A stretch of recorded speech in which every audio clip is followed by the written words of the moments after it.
addition of decimal fraction and subtraction of decimal fraction, অর্থাৎ দশমিক ভগ্নাংশের যোগ এবং বিয়োগ। এই ভিডিওটি যদি আপনারা না টেনে অর্থাৎ স্কিপ না করে আপনারা যদি পুরো ভিডিওটি দেখেন, তাহলে আপনাদের কাছে এই দশমিকের যোগ বিয়োগ গুণ ভাগ করা একদম পানির মতো সহজ হয়ে যাবে। তবে চলুন বন্ধুরা, শুরু করা যাক।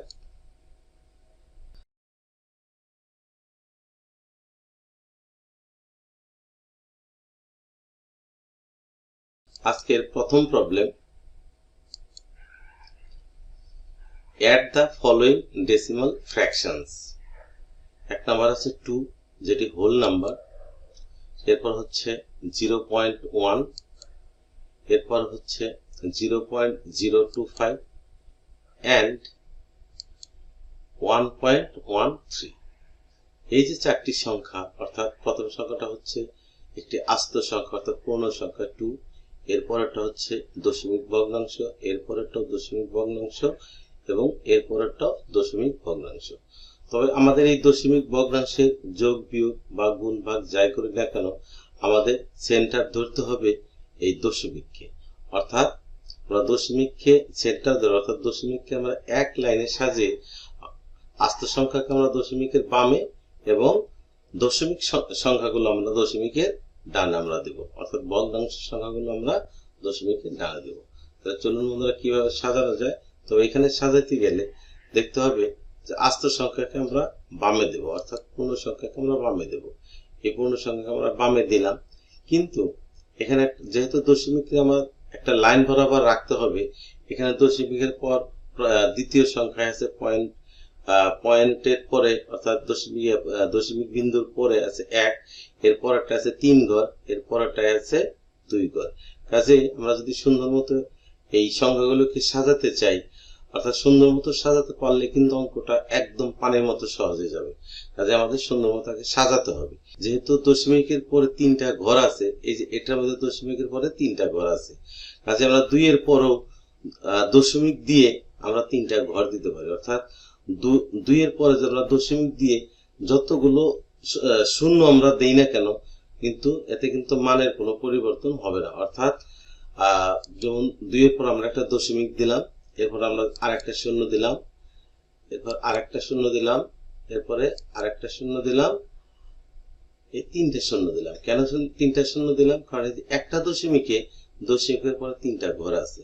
যদি এই ঘরটা না দিলেও আমরা মনে মনে শূন্য ধরেও আমরা মানে যোগ বা বিয়োগ করতে পারি, কিন্তু এটা দিলে আমাদের বোঝাতে বা বুঝতে খুব সুবিধা হবে। কাজে এখন আমরা যেহেতু 2 দিয়ে আমরা 3টা দশমিক দিয়ে দিলাম, এরপরের সংখ্যাটা হচ্ছে 0.1, অর্থাৎ এখানে হোল নাম্বারটা হচ্ছে 0। তাহলে হোল নাম্বারটা হলো দশমিকের বামে থাকে হোল নাম্বার, অর্থাৎ আস্ত সংখ্যা থাকে দশমিকের বামে, আর দশমিক ভগ্নাংশ সংখ্যাগুলো থাকে হলো এই দশমিক বিন্দুটা ডানে। কাজে আমরা এটাকে তাহলে এখানে যেহেতু দশমিকের আগে 0 আছে, 0টা হবে হলো 2 এর নিচে, 0টা হবে 2 এর নিচে। তাহলে আমরা 2 এর নিচে 0 দিলাম, এরপরে দশমিক বিন্দুটা দিয়ে দিলাম, এরপরে 1 আছে 1 দিয়ে দিলাম। যেহেতু এটা 3 ঘর আছে, এই 4টা টার্মের মধ্যে একটা মধ্যে 3 ঘর আছে, কাজে 1 এর পরেও আমরা 2টো শূন্য দিতে পারি। এখানে 2টো 4টা 5টা 6টা শূন্য আমরা যাই দেই না কেন, আমাদের কিন্তু এই টোটাল ভগ্নাংশটার মানের কোনো পরিবর্তন হবে না। কিন্তু আমরা দেব আমাদের অঙ্কটা করতে যাতে সহজ হয় এবং আমরা যেন সহজেই অনুমেয় করতে পারি যে ওই দশমিকের পরে কয়টা ঘর আছে, এবং সেটা ওই 1 নম্বর ঘর থেকে 1 নম্বরের ঘরগুলো সবগুলো যখন যোগ করা হয়, এরকম 2 নম্বর ঘর একই লাইন বরাবর যোগ করা হয়, 3 নম্বর ঘর একই লাইন বরাবর যোগ করা হয়। কাজে দশমিকের পরে 1, এরপর আমরা 2টা শূন্য দিয়ে দিই। এখানে আমরা 2টা শূন্য দিলাম, এখন একটা অ্যালাইনমেন্টে আসলো। এরপরের ভগ্নাংশটা শূন্য দিয়ে শুরু, শূন্যটাই হচ্ছে এখানে আস্ত সংখ্যা। তাহলে 0 অর্থাৎ 2, এখানে আস্ত সংখ্যা প্রথমে আছে 2, এরপরেও 0, এরপরেও হয়ে গেল 0। এরপর আমরা দশমিকটাও দিয়ে দিই, দশমিক বিন্দুটা দিয়ে দিলাম, এরপরে আছে একটা 0, এরপর আছে একটা 2, এরপর আছে একটা 5। তাহলে অর্থাৎ 0.025, এখানে 0.025 আমরা লিখলাম। এরপরে লাস্ট একটা দশমিক ভগ্নাংশ আছে সেটা হলো আস্ত সংখ্যা হচ্ছে 1, কাজে আমরা আস্ত সংখ্যা বরাবর এই 1টাকে লিখলাম, এরপর দশমিক বিন্দুটাকে আমরা দিয়ে দিলাম, এরপর আছে 1, এরপর আছে 3, এখানেও জাস্ট 3টা ঘর বানানোর জন্য আমরা একটা শূন্য দিয়ে দিতে পারি। শূন্য দিলেও মানে আমরা যোগ করতে পারবো, এবং শূন্য যদি নাও দিই তাহলে আমরা মনে মনে শূন্য ধরেও আমরা এই যোগগুলোকে সুন্দর মতো করতে পারবো। কাজে আপনারা ভিডিওটা সুন্দর মতো দেখবেন, দেখলে ইনশাল্লাহ আপনারা নিজেরাও এই ধরনের প্রবলেম গুলো সলভ করতে পারবেন। কাজে এগুলো আমরা যেহেতু যোগ করবো, আমরা একটা যোগ চিহ্ন দিয়ে দিই, আমরা একটা যোগ চিহ্ন দিয়ে দিলাম। এখন আমাদের মনে করেন এখানে এই দশমিকটাকে অতটা মনে রাখার দরকার নেই, দশমিক আমরা মনে মনে অ্যাভয়েড করবো। অ্যাভয়েড করে এখানে 4টা ডিজিট আছে, 1 2 3 4, তাহলে আমরা এই 4টা ডিজিট, তাহলে প্রথম যে ডিজিটটা অর্থাৎ ইউনিটের ঘর, এখানে আমরা সবগুলো যোগ করে দিই। এখানে যোগ করলে কি হয় 0 0 5 and 0, অর্থাৎ টোটাল এই 4টাকে যোগ করলে হইতেছে 5। আমরা তাহলে 5 বসিয়ে দিই, 5 বসালাম। এর পরের ঘরটা আছে 0 0 2 and 3, এখানেও কিন্তু যোগ করলে 5 হয়, এখানে আমরা 5 বসিয়ে দিই। এর পরের ঘরটাতে আছে 0 1 0 1, অর্থাৎ এই 4টা ঘর দ্বারা যোগ করি তাহলে হয় 2। এরপর এই দশমিককে যদি আমাদের সিরিয়াসলি কোনো কনসিডারেশন রাখার দরকার নেই, কিন্তু এই দশমিকটাকে আমাদের জায়গা মতো বসিয়ে দিতে হবে। আমরা দশমিকটাকে জায়গা মতো বসিয়ে দিলাম। এরপর আমরা কি করব, এই যে এখন আমরা চলে আসলাম হোল নাম্বারে। হোল নাম্বারে এটা হলো হোল নাম্বারের ইউনিটের ঘর। এখানে যদি আরো ঘর থাকতো, সাপোজ এখানে যদি 22 থাকতো, তাহলে কিন্তু এখানে 2 হইতো, এটা হলো টেন্সের ঘর হতো। এরপরে মনে করেন যে এখানে আছে 1, এখানে যদি 1 এর জায়গায় যদি কিনা 11 হতো, তাহলে কিন্তু এই 1 এর আগে এই পাশে বাম পাশে আরেকটা ঘর বেড়ে যেত। বা যদি কিনা মানে 111 হইতো, তাহলে কিন্তু এখানে 3টা 1 একই সিরিয়াল মতো হইতো। আমরা এখানে সবসময় দশমিকের বামে আমরা ওই স্বাভাবিক সংখ্যার মতো একক দশক শতক ওইভাবে আমরা লিখবো, অর্থাৎ 1 10 and 100 এইভাবে আমরা লিখে যাব। কাজে তাহলে এখানে আমরা 4 নম্বর ঘরটা যদি যোগ করি, যোগ করলে হলো 3, কাজে আমরা এখানে 3 বসিয়ে দিই। তাহলে আমরা এই 4টা দশমিক ভগ্নাংশ 2 0 1 0 0.025 and 1.130, এটাকে যদি আমরা অ্যাড করি তাহলে রেজাল্ট হয় 3.25 and 5। So this is the result, this is the required result. বন্ধুরা নিশ্চয়ই আপনারা বুঝতে পারছেন। কাজেই অঙ্কটা দেখবেন, আপনারা নিজেরাও করার চেষ্টা করবেন, বা এই ধরনের অঙ্ক নিজেরাও কয়েকটা দশমিক ভগ্নাংশ নিয়ে আপনারা যোগ করার চেষ্টা করবেন, তাহলে ইনশাল্লাহ আপনাদের কাছে খুব সহজ হয়ে যাবে। অর্থাৎ এখানে আমাদের সবচেয়ে মনে রাখার বিষয় হচ্ছে এখানে 2 হচ্ছে প্রথম যে 2টা, এটা হচ্ছে 2 হচ্ছে একটা আস্ত সংখ্যা। আস্ত সংখ্যা কিন্তু দশমিকের বামে রাখতে হবে। এরপরে আমরা যে 3টা শূন্য দিলাম, এটা কিন্তু ইমম্যাটার, অর্থাৎ এটাকে কিন্তু আবার অত কনসিডারেশন রাখার দরকার নেই, জাস্ট আমাদের বোঝার জন্য আমরা এখানে 3টা শূন্য দিয়েছি। না দিলেও আপনার কিন্তু অঙ্ক কাটা যাবে না। কাজে আমরা এখানে দশমিক রেখে সেন্টার রাখলাম, অর্থাৎ 2 এর পর একটা অটোমেটিক্যালি একটা দশমিক আছে। তাহলে দশমিকের আগে 2 দিলাম, এখানে দশমিক লাইন বরাবর রাখলাম, এখানে দশমিক লাইন বরাবর রাখলাম, এখানেও দশমিকটা লাইন বরাবর রাখলাম। দশমিক লাইন বরাবর রাখার পরে এই যে আমরা সুন্দর মতো যে সংখ্যাটাকে সাজালাম, এই 4টে সংখ্যাকে সাজালে কিন্তু আমাদের এখানে মানে আমরা বুঝতে পারতেছি যে কোনটা আগে যোগ হবে কোনটা পরে যোগ হবে। যেটা কিন্তু এভাবে আপনাদের মনে রাখতে হবে। অর্থাৎ আমাদের এই দশমিকটাকে একদম ভার্টিক্যালি একটা লাইনে সাজাতে হবে, একটা লাইন বরাবর সাজাতে পারলেই আমরা অঙ্কটা সলভ করতে পারবো। তো কাজে this is the required answer. বন্ধুরা আমাদের নেক্সট প্রবলেম, অর্থাৎ আমরা এই একই ধরনের প্রবলেম আমরা বিয়োগের একটা অঙ্ক করে আপনাদের আমি দেখাচ্ছি। the following decimal fraction from first to second, অর্থাৎ এখানে 2টা ভগ্নাংশ দেওয়া আছে, 2টা ভগ্নাংশের মধ্যে প্রথমটা থেকে আমরা দ্বিতীয়টা সাবট্রাক্ট করব। তো প্রথমটা থেকে যদি আমরা দ্বিতীয়টা সাবট্রাক্ট করতে চাই, তাহলে সাবট্রাক্ট করতে গেলে তো নিশ্চয়ই আপনারা বুঝতে পারতেছেন যে প্রথম ভগ্নাংশটাই বড় থাকে, কাজে বড়টাকে আমরা উপরে লিখবো এবং ছোটটাকে আমরা নিচে লিখবো।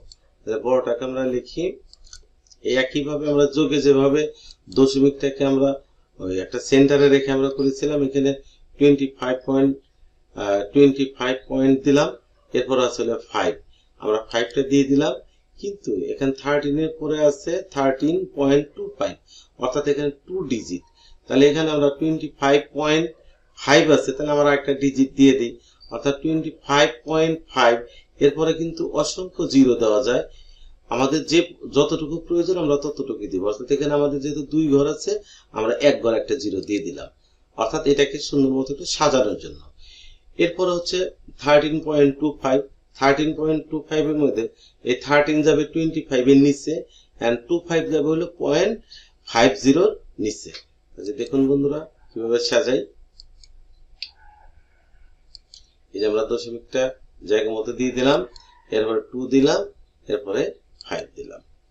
কাজে এই হলো সাজানো হলো। অর্থাৎ এখানে আমরা কি করলাম, যে এই দশমিকটাকে আমরা এই যে একই লাইন বরাবর আমরা রাখলাম। অর্থাৎ এই যে এখানে দশমিকের উপরে 2 ঘর, এখানে দশমিকের পরে 2 ঘর, আর এখানে দশমিকের বাম পাশে 1 ঘর 2 ঘর 3 ঘর যাই থাকুক থাকবে, কিন্তু আমরা দশমিকের পরে এই জিনিসগুলোকে সুন্দর মতো সাজাবো। সাজালে অঙ্কটা আমাদের কাছে খুব সহজ হয়ে যাবে। যেহেতু এটা আমাদের বিয়োগ করতে হবে, কাজে আমরা একটা বিয়োগ চিহ্ন দিয়ে দিই, পাশে দিয়ে দিলাম। এখন এটা বিয়োগ করতে গেলে এটা মনে করতে হবে যে এখানে দশমিক নেই, দশমিক নেই এই হিসেবে আমরা মাথায় নিয়ে আমরা একে অপরের থেকে আমরা প্রথমটা থেকে আমরা দ্বিতীয়টা বিয়োগ করব। তাহলে আমরা এই 0 থেকে 5 আমরা ডিডাক্ট করব।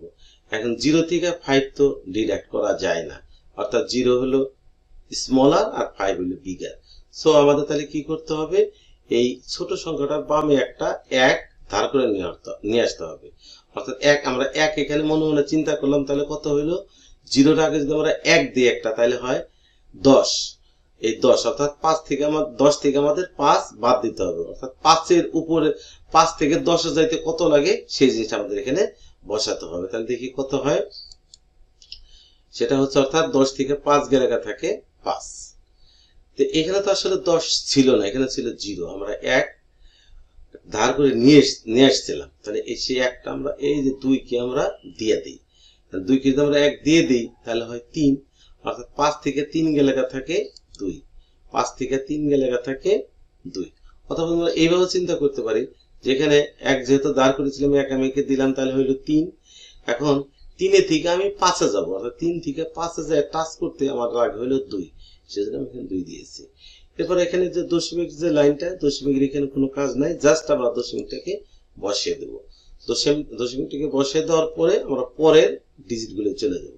তো পরের ডিজিট গুলো কি আছে, উপরে আছে 5, নিচে আছে 3।